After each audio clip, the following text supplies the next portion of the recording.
Good afternoon, everyone. Thank you so much for being here today for our conversation about advancing paid family and medical leave in Montana's state legislature.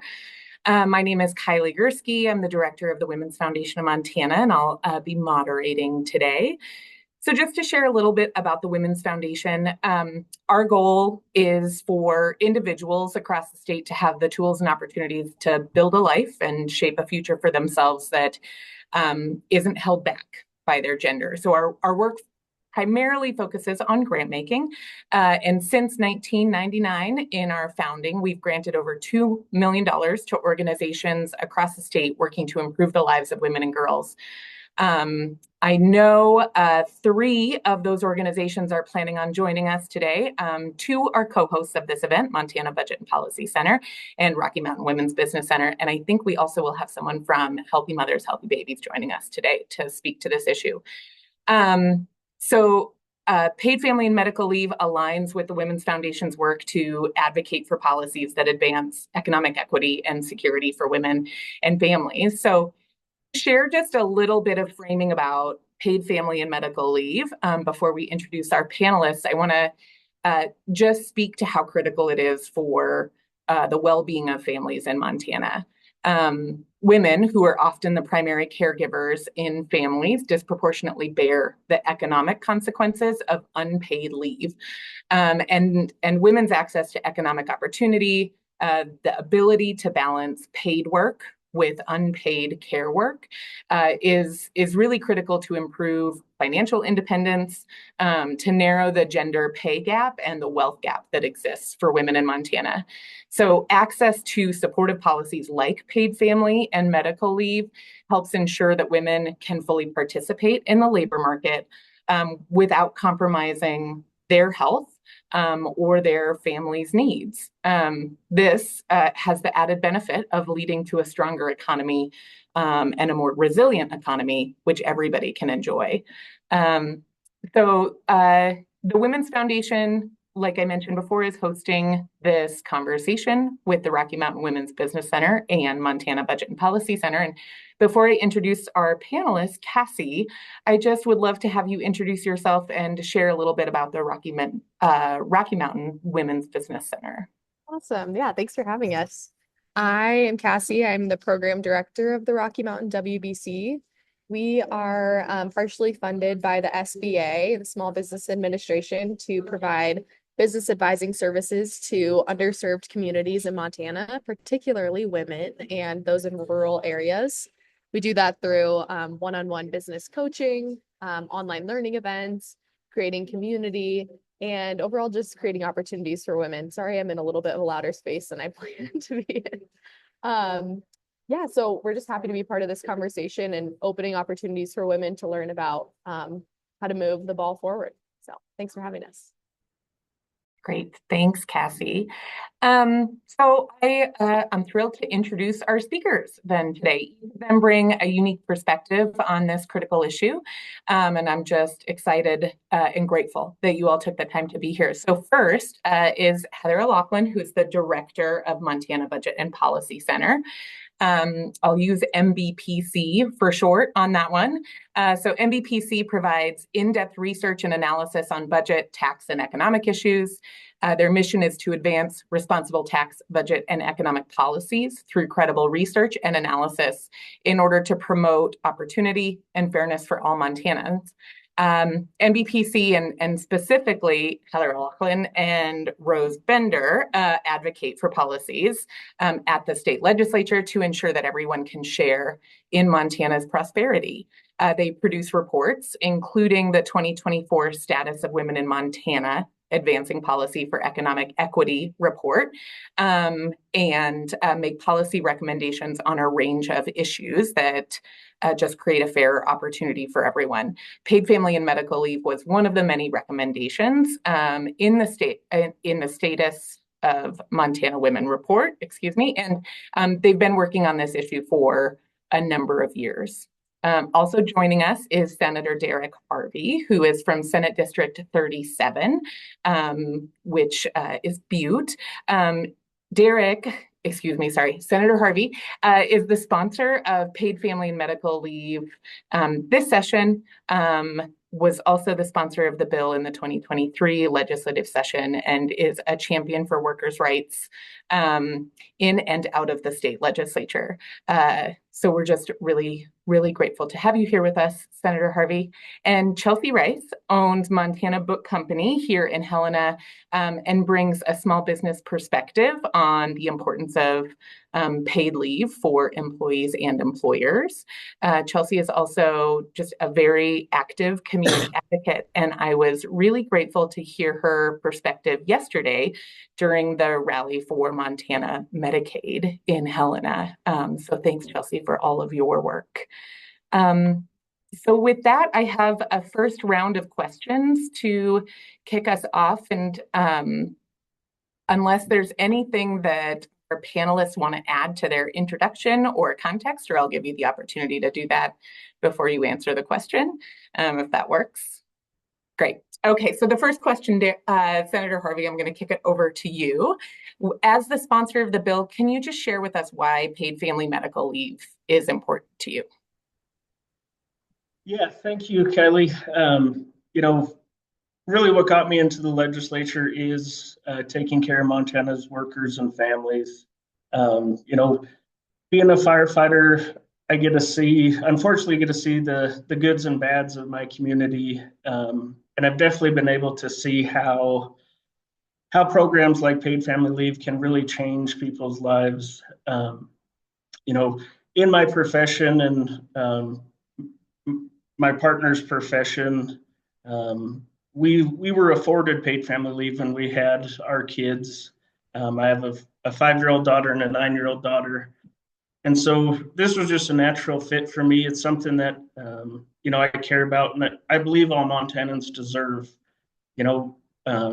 Building that strong family unit, making sure that we're having good health care for our kids in their earliest days and building that bond with their parents, I think is really vital. And I don't think we fully realize the impacts of it in its entirety. I feel very strongly that it hits on so many different economic levels throughout a child's life and a parent's life, that it really can't even be measured. And so I really have a passion in it. And I really like the challenge of it. The first bill that really got me to run for the legislature was a bill dealing with firefighters having cancer coverage through work comp. And that had been a long fought battle over almost 2 decades. And so I really liked the challenge of that. And I see lots of similarities in this. I love finding answers to questions that people have and trying to change their perspectives on issues like this. Because I really think at the core of it, it's a Montana value that the majority of our population shares. And so I'm in it for the long haul, and I'm proud to have all of your support. And thank you for all the work that you have done. Great. Thanks, Senator Harvey. I appreciate that. See, I'm going to ask you from the perspective of a small business owner, how do you see paid leave benefiting both employees and employers? And how has your experience shaped your view on the need for a statewide paid leave policy? Well, when I was diagnosed with cancer in 2012, I asked my doctor, why me? And my doctor said to me, everyone will become a patient at some point in their lives. And that was a stunning, revelatory thing at the time. And I might add that everybody will become a caregiver at some point in their lives, whether it's for a moment or for a duration that is much longer. That means that everybody in my stratosphere is at risk of having critical health conditions happen to themselves or someone they love, and any ability for employee retention that I can put into place and help them to remain healthy on the job or retain their job or feel supported that they could come back when they have time. I want those things in place. I'm fortunate enough to have 2 employees who have been with me for 4 or more years, and they have benefits in addition to the ones that I provide through their partners. And those benefits give them the opportunity to care for their families and also work in my store. What I would really like is for my part-time employees to have more accessibility as well. They are hard workers too. They deserve as much support as they can get from employers. And so I provide some, but any opportunity to give them a little bit more would be a tremendous help to retention. Especially for my vulnerable employees who are either, caretaking for a family member or going through a transitional time, or my God, have something tragic happen, whether it be an accident or a serious health condition, which I'm sure all of us have experience with.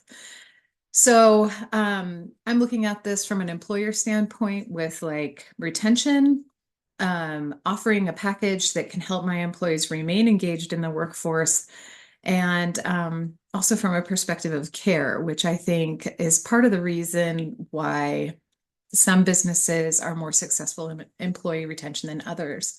And I'd be happy to contribute to a fund, as I already do, but a different kind of an IRA. I'd be happy to contribute to a fund where my employees could also contribute. And with the support of the state, I would be thrilled to participate. Great. Thanks so much for sharing your story, Chelsea. And I second, I do imagine that everyone has a story where they have been in need of paid leave, either for their own health needs or for caregiving responsibilities to someone that they are close to. Heather, can you then walk us through the legislation as we know it now, the key components, and share sort of any necessary context for the history of this conversation in the state legislature? Yeah, thanks, Kylie. Thanks for having us. I'm going to share a few slides that kind of walk through the legislation that has been proposed in past legislative sessions and that Senator Harvey is working on right now to introduce. Maybe just a little bit of context. Montana Budget and Policy Center and a few key partners started working on this in about 2016. A big driving force of that is the points that Senator Harvey and that Chelsea have made. There was a real desire to look at how to support caregivers, and AARP was really one of the leading organizations and really helping to think through that from the context of caregiving for adult family members as well. So in about 2016, a number of organizations came together to form the Time for Montana Coalition. That coalition has grown and includes a number of organizations now, AARP, American Cancer Society, Cancer Action Network, grassroots community organizers like Catalyst Montana, Montana Medical Association, American Association of Pediatricians, Healthy Mother, Healthy Babies that is on today, 0 to 5 Montana, SEIU, and Montana Coalition Against Domestic and Sexual Violence. So a lot of organizations, patient advocate organizations that work in the 0 to 5 prenatal space, folks that work directly with families living on lower and moderate incomes. So it's been a sort of evolution and a growing support over time. When we first started this work, there were only a couple states that had implemented a statewide family and medical leave insurance program. Today, there are now 13 states in the District of Columbia that have established a similar program. And so we've seen growing support for states really thinking about how they can be competitive and how they can support businesses and workers in accessing leave. So I'll walk through just a little bit of how this legislation has been structured. For folks that are familiar with the unemployment insurance program, it is a similar structure, or structure that it establishes an insurance program where individuals can access a portion of their wages for qualified leave. The proposal that's been introduced in the past and that will be introduced this session will provide eligible workers with up to 12 weeks of leave, and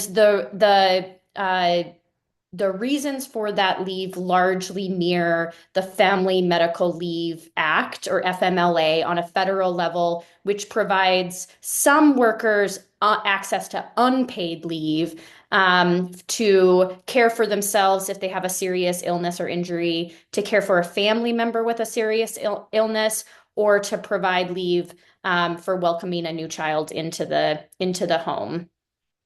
The structure of this, again, similar to unemployment insurance, it covers almost all workers in Montana, includes full-time and part-time, and it largely mirrors the eligibility for unemployment insurance. The value of covering as many employees as possible is that it drives down the overall cost of the program. You have more folks contributing into the fund. So the other structure of the program is ensuring that low wage workers are accessing a greater share of their wages when they're taking leave. When this program has been put in place really early on, in those first couple states, most of those states were providing 2/3 of wages across all income levels, and studies show that, not surprisingly, families that are living on lower wages were really challenged in being able to still access that leave, even if they were eligible, because they can't afford to live on just 2/3 of their wages. So the way that the bill is structured is that for those that are earning half of the median wage would receive 100% of their wages, and then it sort of tiers down from there. And I'll walk through kind of what that looks like, what we're expecting the bill to look like this session. The program is entirely self-funded through very modest contributions that are paid jointly between employees and employers. Those contributions, what we estimate, would represent about less than 1/2 of 1% of annual wages. So a much lower contribution or premium compared to unemployment insurance today. And I'll go ahead and just walk through just a couple slides that show a little bit of what these numbers look like. So this is what we estimate the weekly benefit amounts would look like for individuals at different income levels. And again, as you can see, for folks that are at the lower wage, they're receiving almost 100% of their wages when they're on leave, and that sort of ratchets down. The bill caps those weekly benefits at $1,000 a month. And then this is just a table that shows what the contribution rates will look like. So we estimate, again, that the bill essentially caps contributions. They cannot go any higher than 1% of wages. So this just gives you an estimate of what it would look like. And again, it would be split 50-50 between employee and employer. And so for an employee at $30,000, the monthly contribution would be $6.25 for the employee and $6.25 for the employer. One of the things Senator Harvey and I have talked a lot about, and maybe we'll get into this a little bit in the questions, we are looking at some language that would provide us a reduced contribution rate for small employers. For an employer that has fewer than 15 employees, they would see a reduced contribution. So just a little on kind of where we sit right now. So the legislation is still in draft form. I did include here the LC number. Once this bill is introduced, it will get a Senate bill number. But if you go onto the legislative website and wanted to kind of just keep track of it, you can search it by this LC 1835. And Senator Harvey, correct me if I'm wrong, but I think we're anticipating that we would see a hearing in Senate Business and Labor on this bill. Yeah, that's correct. And then I put my contact information here. I will say this is a bigger bill. There's a lot of detail included in here. I have always really appreciated walking through and answering questions. So happy to answer questions today, but also if you want to get in touch with me and say, how does this work for me? Or what would this look like for my organization or for my business? Happy to talk that through. And then I will also, I'm going to stop sharing. We have put together in past legislative sessions a couple page summary of the bill itself. We are hoping to have that done shortly after the legislation is introduced, but I'm going to go ahead and drop in the chat the document from 2023. So we'll send out the updated version with the new. This is referencing House Bill 651, which was Senator Harvey's bill last session. So that bill number will not be the same, but a lot of this information is still very relevant. So hopefully that's a helpful background as well. And yeah, happy to answer any questions that folks have.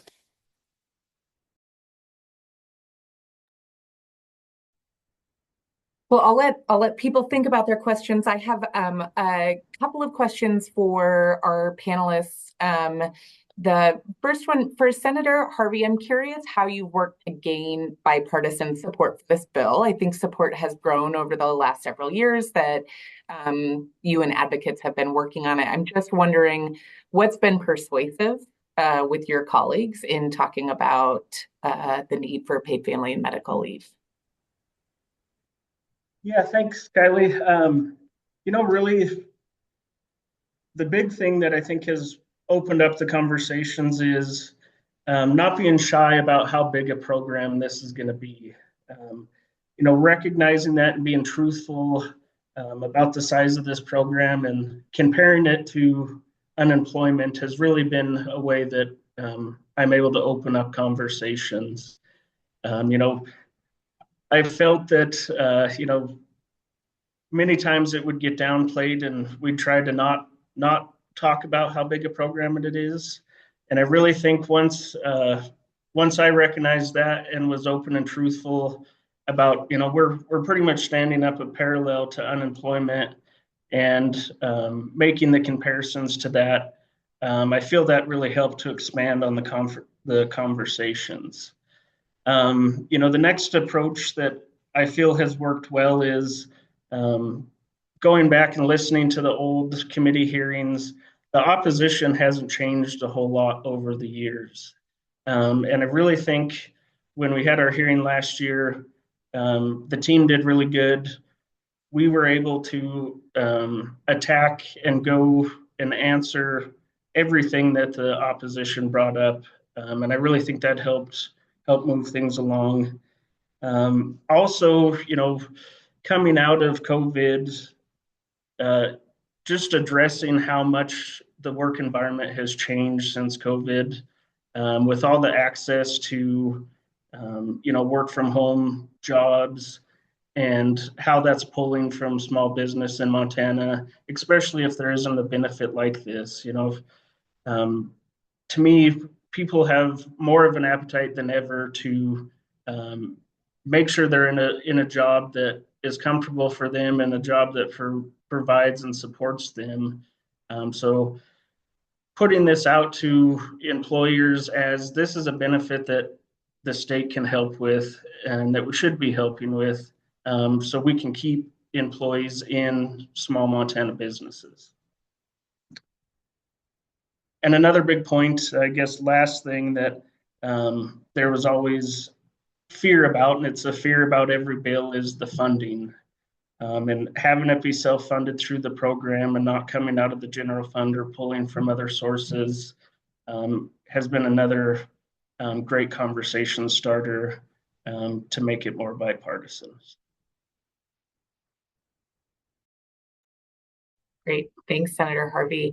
And for both Stephanie and Chelsea, Stephanie Morton is the Director of Healthy Mothers, Healthy Babies, and I'm kind of putting you on the spot in addition to our panelists. I think thinking about, you know, what Senator Harvey shared, it's a big bill, it's a big project, and with that comes some really big benefits for Montanans. And so, Stephanie, if you want to speak to how passing this legislation would impact women and working families, and particularly those in underserved communities. And then Chelsea, if you want to speak to how it would impact small businesses across the state, it would be great to hear sort of what the outcomes would be in Montana. Yeah, thanks. Hi, everybody. My name is Stephanie. I serve as the Executive Director of Healthy Mothers, Healthy Babies, like Kylie said.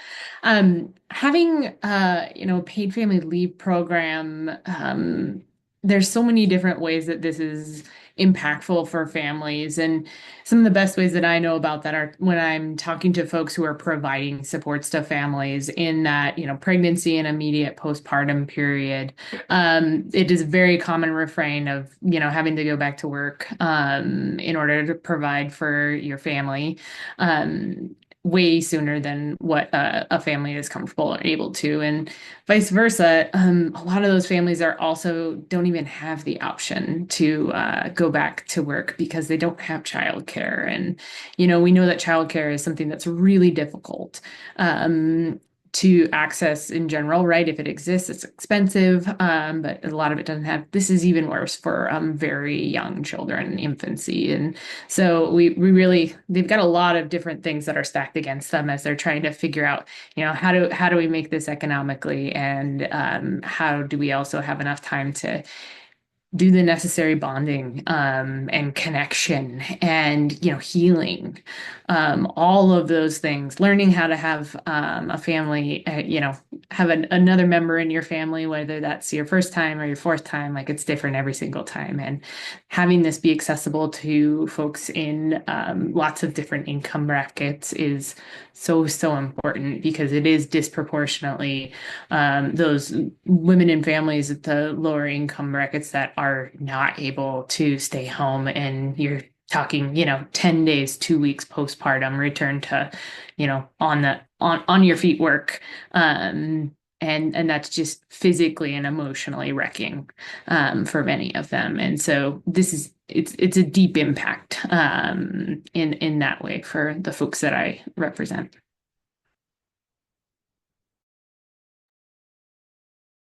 Yeah, and I want to stress that, many of us have been through situations like this. Again, my spouse, when I was going through cancer treatment, used all of their paid family leave time and their FMLA. And I didn't have but a few months of recovery time before I was forced to go back to work. And I did so under conditions that impeded my ability to teach, because I was teaching at a private university at the time, and I was sick while I was teaching, and they didn't provide any sort of benefits to me because I was an adjunct professor I was considered part-time.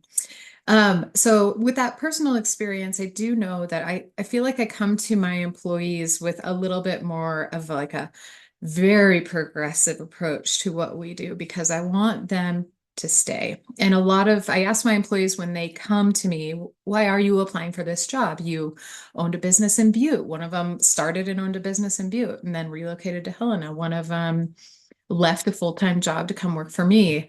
A lot of people leave full-time jobs to come work for me. And they say it's about work-life balance, and it's about having a more intimate relationship with their community, working in their community, and also with their employers, and not being in such a system that it makes it so hugely complicated. And so this is one of those things, again, that I can extend to my employees to give them comfort in times of difficulty that will help them to know that they are valued in our community, but also in this business, and they're not just a cog in the wheel. I think that post-COVID, we have entered a different kind of work culture, and a lot of employees are looking for healthier environments in which to work, where they can also be a part of their families and also sustain some kind of living. And a lot of my employees are willing to take a pay cut in order to do that. Anything that I can give them to incentivize them committing to a job like the ones that I provide would be essential to the continuation of my business. But also something that's been in my community for 50 years and that my community would like to see continue. So yeah, that's how I feel.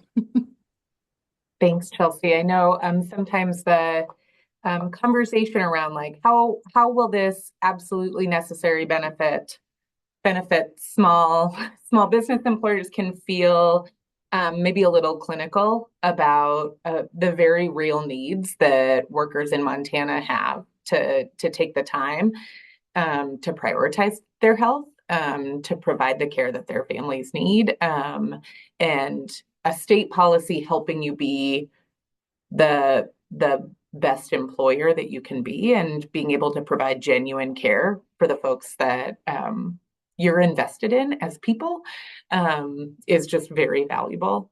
We had a few questions come in on the chat, so I want to pose those to Heather. They're about specific sort of pieces or mechanisms within the legislation. The first one for you, Heather, is does the reduced contribution rate for small employers impact the level of employee benefit? Yeah, that's a great question. So the short answer is no. The employee benefit rate is tied to the wages or the wages that employee has earned over the last 4 to 5 quarters. It's kind of a similar calculation as unemployment insurance, and that is not impacted if they are employed by a small business that is eligible for the reduced rate. So it is a separate thing. The employee contribution remains the same as well. And so there are a number of states that have provided kind of a similar exemption or reduction in the rate for very small employers, and we've modeled it pretty similar off of those.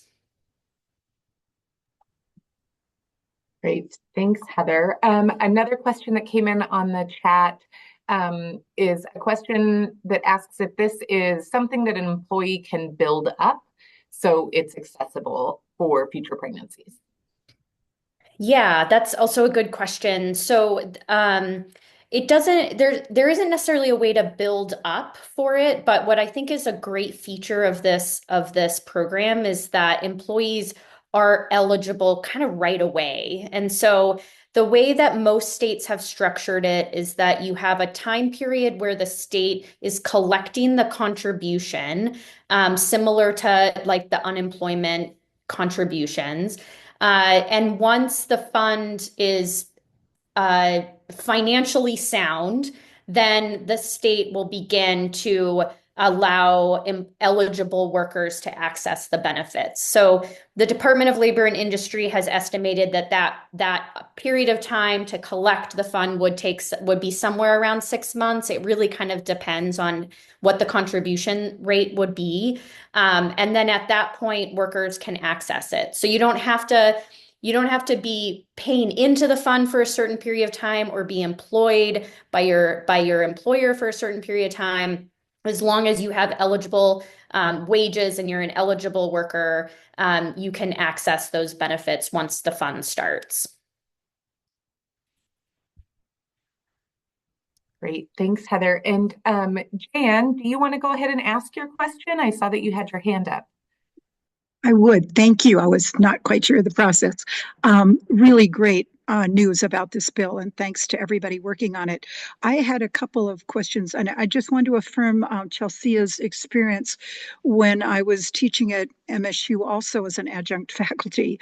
We were basically donating our sick leave to people who were pregnant, and also trying to extend family leave. There was no structure at all, still isn't, in doing that. And it's just incredibly piecemeal and prehistoric in my mind. So I think anything we can do.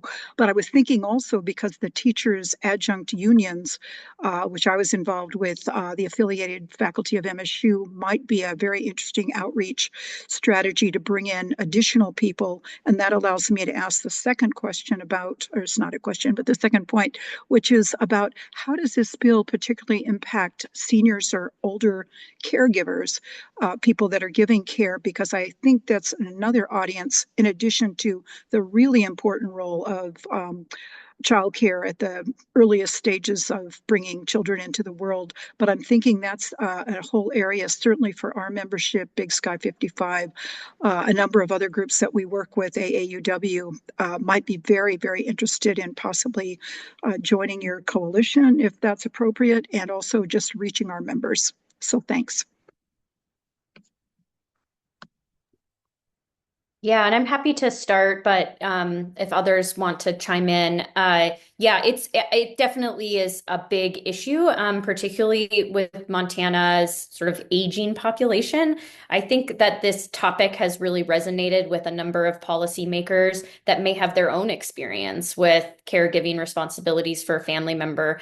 The way that the bill is structured is an eligible event would include caring for a family member with a serious medical condition or illness. And one of the things that as we worked on this bill early on, that AARP really emphasized was making sure that people can take that leave on an intermittent basis. So the bill doesn't require you to take the 12 weeks concurrently. You are capped at 12 weeks over the calendar year, but you can take that leave intermittently. And there are other states. California was the first to really put this in place. And I think that has been really important for, if you're caring for a family member with Alzheimer's, or if you have somebody who has like regular doctor appointments that you're doing that, you can take that leave and access a portion of your wages for that.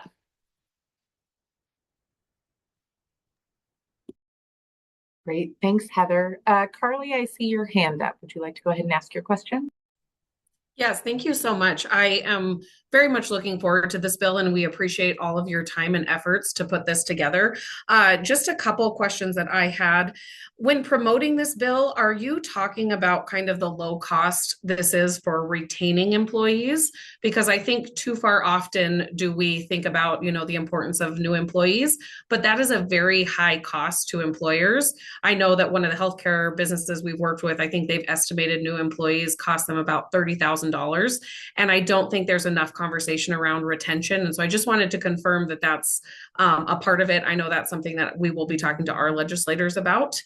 And then one other question that I had, I see a lot of head nods, so I'm just going to assume that that's a part of the marketing. And then one of the other questions I had is, there was a mention that there's some businesses that may not qualify. Who would those be? Yeah, that's a good question, Carly. I would have to go and pull. We largely mirror it with unemployment insurance. And so there may be some, before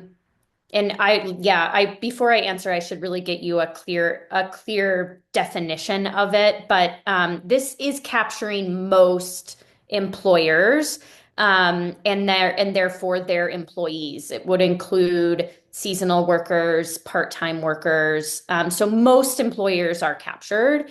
And again, like that helps keep the contribution rate pretty low. I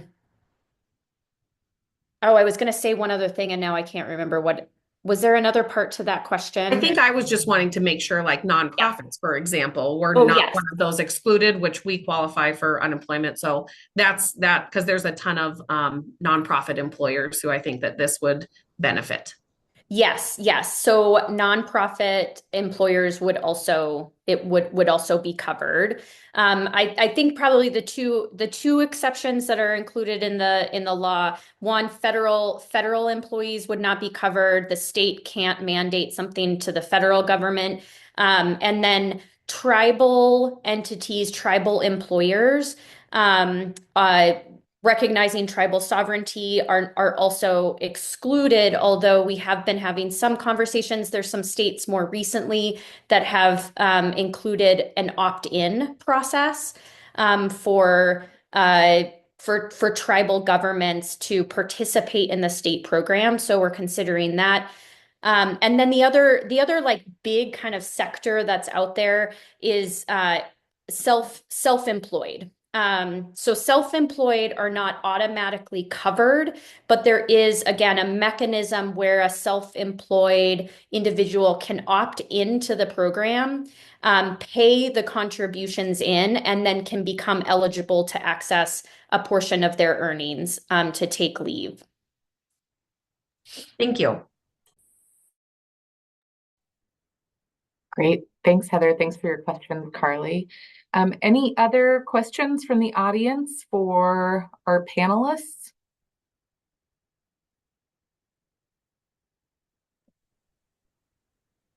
Kylie, can I just add something to Jan's question? We would love to have as many people join us in this coalition as possible. You know, it'd be great to get some people who have experienced elder caregiving, or just any other age frame from just not pregnancy, because that is definitely an area that I think we could add a little bit more to. So thank you for that offer and appreciate it.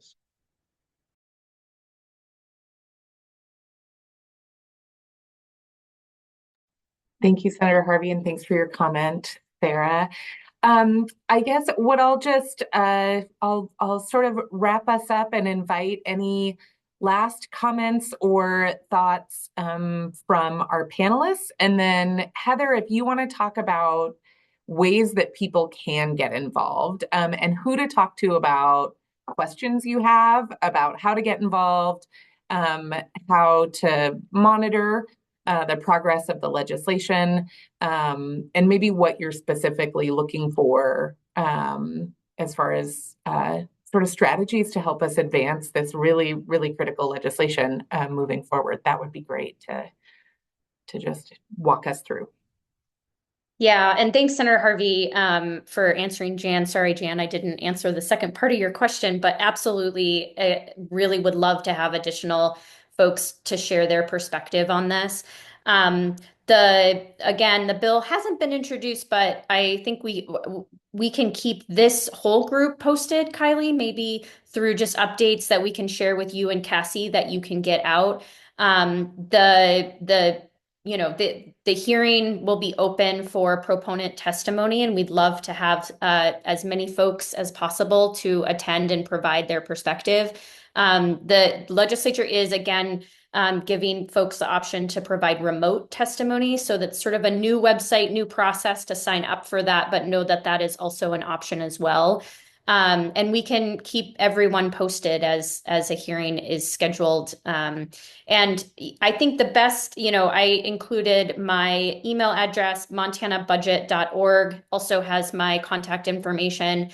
So please feel free to reach out. If you are also engaged in another organization that may be interested, Jan mentioned Big Sky 55 Plus. We've been they've been a strong partner in this, and so you may also be hearing from some of your other organizations on this as well. So, yeah, thanks. Great, thanks, Heather. And if you have not testified before the legislature before, but you are interested in sharing your perspective, you can reach out directly to me, Kylie at mtcf.org, and I'll be able to sort of connect you with the resources and talk to you about what the process looks like, and we can use sort of your experience to shape some key talking points that you feel important about sharing. So there is support for that. I know it can be an intimidating process sometimes, but your voice is really important in this process. So thank you to our speakers for sharing your insights. Thank you to everyone for participating. I'm just really honored to work with you all as we try to advance some positive and equitable solutions for working families in Montana. So with that, thank you all so much for joining and stay in touch. All right. Thanks, everyone. Thank you.